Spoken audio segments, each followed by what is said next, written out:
Well, good morning. My name is Tom. I come to you from the Rustic log cabin in Northern Maine. Welcome to my tree stand this morning. Get yourself a cup of coffee. I'm actually at the new outpost that I built last year, Beaver Creek Deer Camp. Look, if you're interested in Beaver Creek Deer Camp, look in my playlist.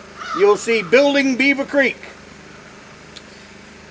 I'm underneath my new tree stand, the first one. We've got 2 more to put in. I'm going to put 3 in, and then I am going to put in a 4th one. It's not necessarily a tree stand, but a viewing stand of the most of the swamp that I can see. Will make a great place to go have a cup of coffee. It's just going to be a set of pipe staging with a deck and like a hand railing around it. Nothing fancy, no roof, nothing like that for the viewing platform. But it will make a great place to go set in the evening, and it will make a great place to go set first thing in the morning. With some binoculars, whatever, bird watch, moose watch, anything. Anything can come out in the swamp. So it'll make a great place for me and the boys to get up in the morning and take their binoculars and just go set and look for animals that way. So looking forward to that. I can do that because we're not using as much pipe staging as I had originally planned for this hunt shack. If you've been following the hunt shack build, I'm underneath it right now because I don't have a door in the floor, so there's no place to set the camera. There's a place for me, but there's no place for you. So, anyways, that's why I decided this morning that I would do a quick video here about this, about the project, but mainly about this right here. How does this all work, building a hunt shack? This year, it might not work that great, so don't have high hopes for me to shoot a deer from this tree stand this fall. This is brand new. I've come into the deer's home, and I've brought a structure with me. Now, I could get lucky. I'm not saying I won't get anything. I could get lucky. And I've shot deer. I put in one tree stand once. I call it my 10-minute tree stand. I found a nice buck rub. I found a nice, where a bunch of does were. And I went in there 2 days before I hunted it and threw up I call it a 10-minute tree stand. It was a place to sit and just hunker down. 10 minutes it took me to build it. 2 boards and a little bit of a ladder to get up to it. And the first night I sat in it, I shot an 8-point buck. So that's why I said it could get lucky. This buck, I knew I was on a good run. I knew I was on a good scrape. I knew he was in the area, but I did not expect to get him on the first night like I did.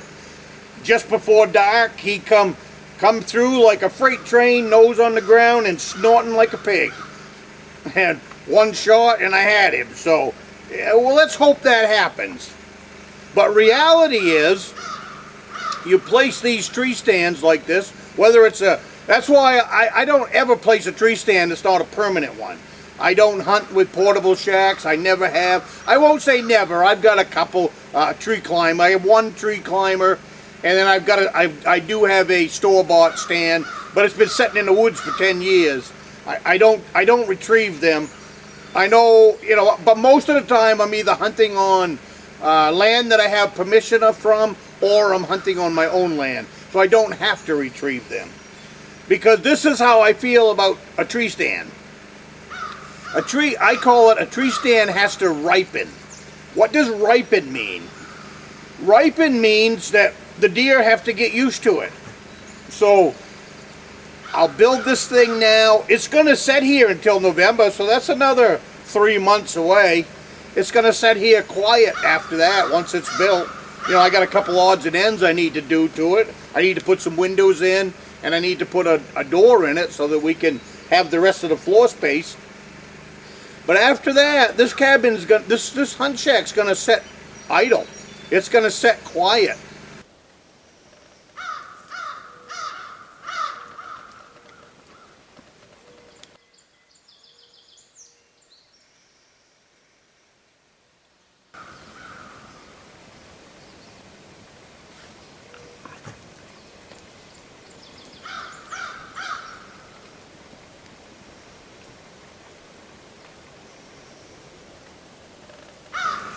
and then the deer will get used to it.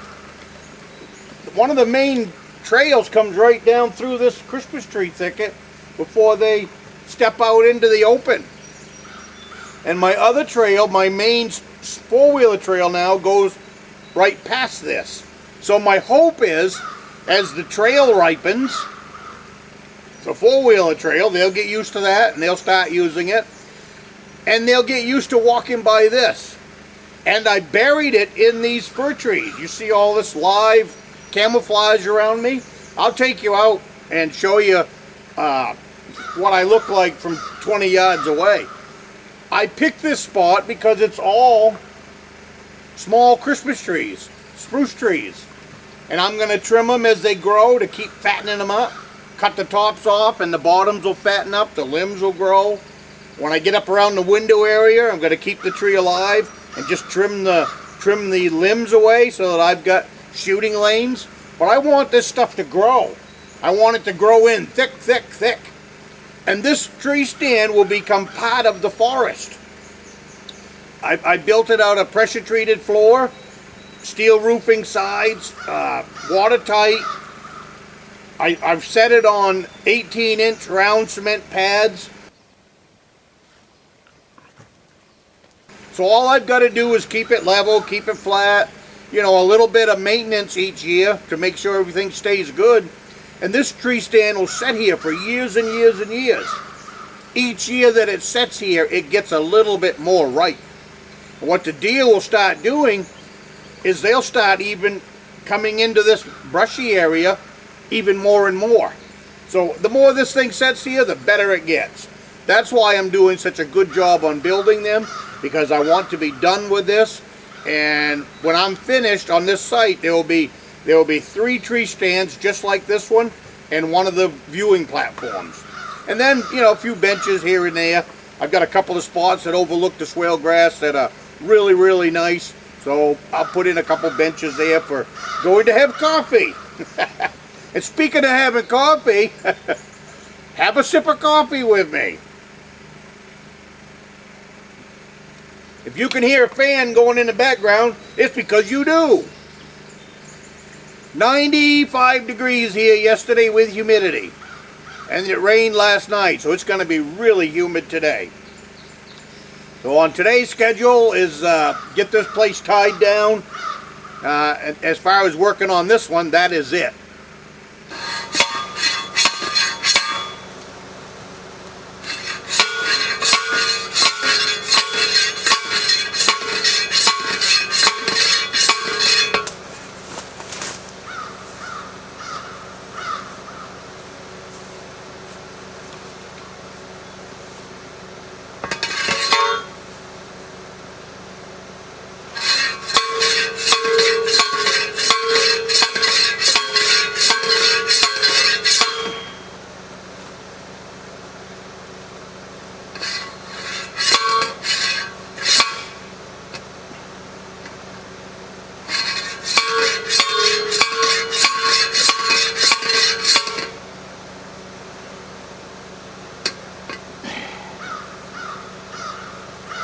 Today, I got it right now, I've got it chained to this tree behind me, and then I've got some stabilizing ropes going down to some trees.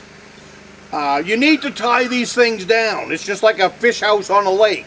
If you don't tie it down, the wind's going to play havoc with you.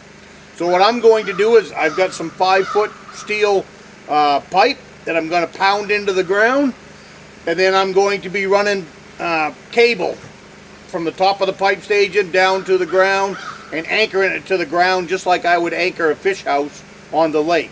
And then that'll keep it still. You get hit with a 50-mile-an-hour wind, and it's quite a sail up there, so you got to tie these things down.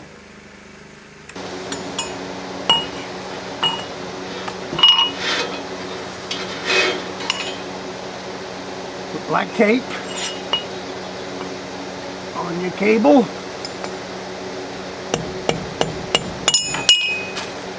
That's how you cut cable. Here's what I got going on here. I have a loop in the end of my cable that I am tying this stuff down with. I'm going to leave that loop in place so that every once in a while I can adjust my cables. The come-alongs are hooked to the stake that's in the ground, pull them up tight, and then put the last couple of clamps on and hold the cable in place. And that's how you anchor this stuff down, or anything for that matter. That's how I do it anyways. But then I can come back with a come-along and adjust everything.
Always use 2 clamps. If you don't, you will regret it.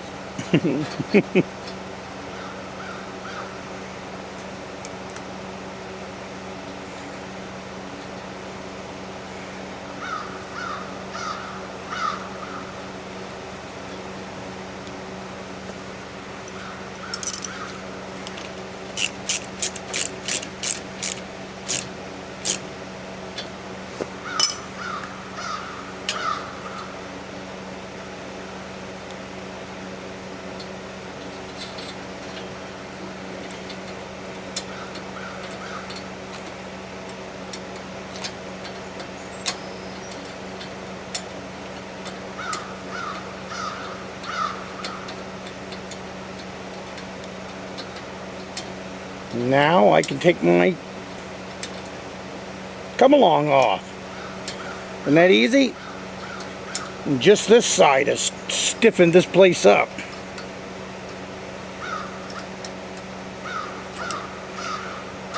Like I said, I'm going to leave this loop in place, and then if I need to tighten up the cables at any point in the future, it's just a matter of bringing in the come-alongs. That's the last thing to do to it while I'm here, because I got no more materials. But anyways, if you have any questions on ripening a tree stand, that's a really big deal. As far as the way I look at things anyways. I want things natural. I want the deer to start being natural around this, my cabin, everything. They already are on the cabin.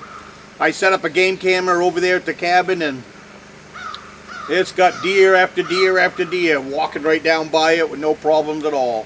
Even had a big old black bear there last fall, so walked right down my trail, didn't care about the cabin a bit.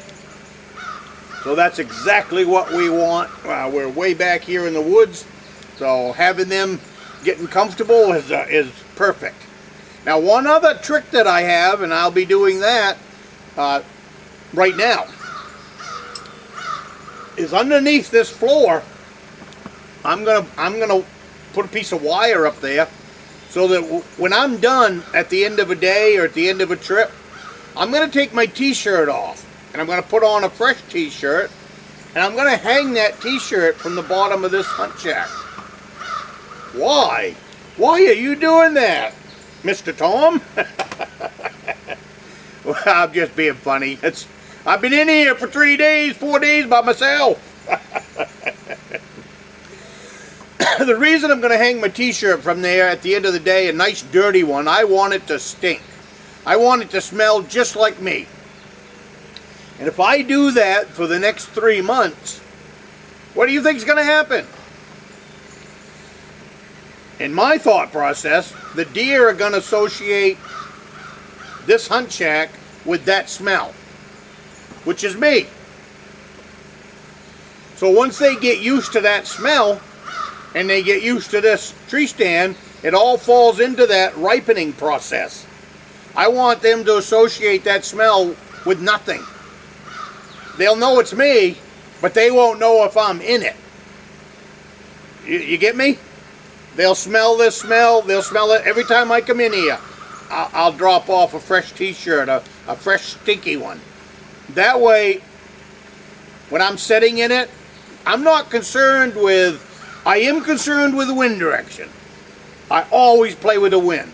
I will never sit in this tree stand if the wind is coming from northwest.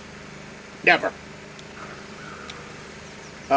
Northwest, I would set in it southwest, but I'll always set in it if we got some coming in from the east. Because I don't believe there's going to ever be a deer coming to me from this side. That's where all that open wide swale grass is. I'll keep an eye on it once in a while because I have been tricked before, but as far as where I'm going to be focusing most of my time is looking this direction out of the hunt shack. So, but by having a stinky t-shirt here, they should get used to my smell. I do that with bear.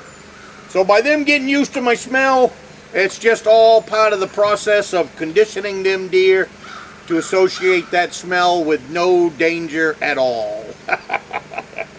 And all we have to do is trick the does. If I trick the does during rut season, there very well could be a buck coming behind one of those does. So I'll take you for a walk around this place. You really can't see much. I haven't videotaped much of putting it together because it's hard to get a camera in here because so much brush, and you can't see anything. The only thing you can really see is the entrance in.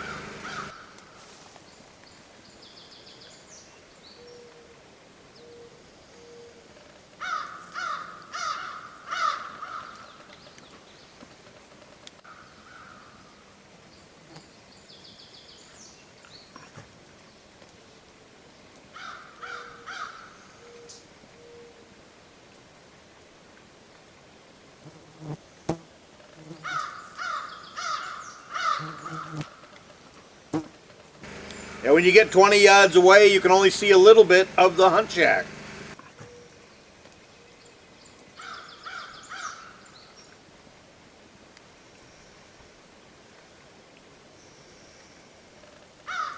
So as far as videotaping, assembly and all that, number one, it was a hot day, it was a hard day. I had 2 of my nephews in here helping me put together this thing, and it was a busy, busy day. So we actually went together quite nicely. But then when we got finished doing this, we put in a half a mile of trail down to where the boat dock's going to go, as well as where the other hunt shack is going to go. Hunt shack number 2. So I worked them guys pretty good that weekend. Let's see, we put this in. We put in the trail to the boat dock, and we also got a half a quart of firewood sitting next to the fire pit. But we ate really good. We cooked every meal on the campfire. It was a good time. They had the first time they had been in here, other than my youngest nephew. He come in and helped me cut trails a year ago. But he got in here. He slept in a hammock between two trees, and the oldest nephew, he put up a tent and slept on the ground. So, but what a time we had. But when they went home, they was tired. But I had some work to get accomplished. So, hey, let's have one more cup of coffee. And I will see you next week. You have a great week.